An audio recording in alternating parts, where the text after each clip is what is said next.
said, I am a parent. My daughter is over in the back there, and this one is very important to me. If demographic trends continue as predicted, and they are trending, this trend supporting adults and with disabilities there may not be sufficient capacity to care for adults in the future. What role do you see the federal government playing in addressing this problem? I mean, this one is very, very personal to me. Of course. So, John, when you say, let me just ask a little bit about your question. When you say isn't going to have enough sufficient capacity, is that a question of human capacity, human beings, or money, or both? In my world, the dead will partly sleep when he's 22. Okay. That's simple. I live in Massachusetts. She's here now. When she ages out of the system at 22, where is she going to live? It is that simple. Where can I find a place for her? And where I live is a fairly reasonably well-to-do neighborhood town, suburb of Boston.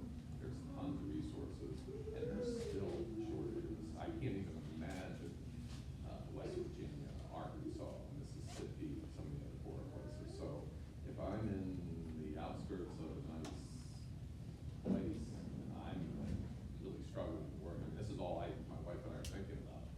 I can't even imagine what the rest of the population in similar position as me. And these numbers are growing. I mean, it's trending, changing demographics, military, people coming back from the wars.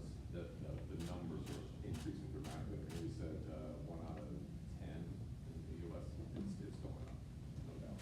So, if I can just paraphrase what I think John said from my understanding is this. Basically, the system is designed to take care of people until they're 21 years old, Depends on state. and then you can age out at 22. And therefore, what is going to happen after that? Well, let's go back to first principles, John, if we can. One of the things that I believe in the 21st century in the United States is that everyone has a right to affordable health care. And that's what we're talking about here. This isn't something where I think it's open to question. Everyone has a right. So when you ask, what is the federal government going to do? The answer is, we're going to have to spend the money. This does come down. This is like the Individuals with Disability Education Act funding. It's a question of what are our priorities in this country? We have a lot of money. We're the richest country in history, honestly. And the question is, what are our priorities? What do we have enough money. The question is, what do we care about? I believe that every American has a right to affordable health care. And I'll give you some numbers. To fully fund the Individuals with Disability Education Act would be $20 billion a year, I think. We spend $700 billion a year on defense. We've spent trillions of dollars on the wars in Iraq and Afghanistan. We have the money. The question is, the old saying, where your treasure is, there is your heart also. That's the question here in front of us. We have the treasure. Where is your heart also? And so, as far as I'm concerned, the point that I've been trying to make in this campaign is Americans have rights in the 21st century that they didn't have in the 18th century when they wrote the Constitution. And one of them is the right to affordable health care. And we're not getting it. And this, what you're telling me is you're terribly worried that we're not getting it and what that's going to mean.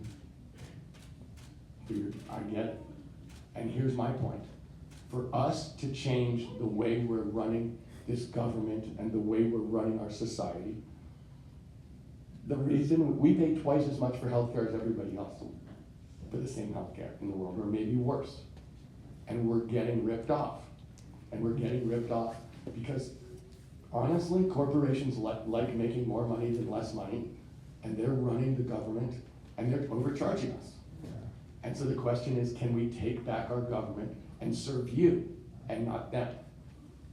And that is literally why I decided I had to run for president. This question: can we actually serve the people of the United States with the money we have, because we have enough? But are we gonna try and serve you, or are we gonna try to serve drug companies and insurance companies and private hospitals? So that's why I'm running. I am running to put our treasure where our heart is.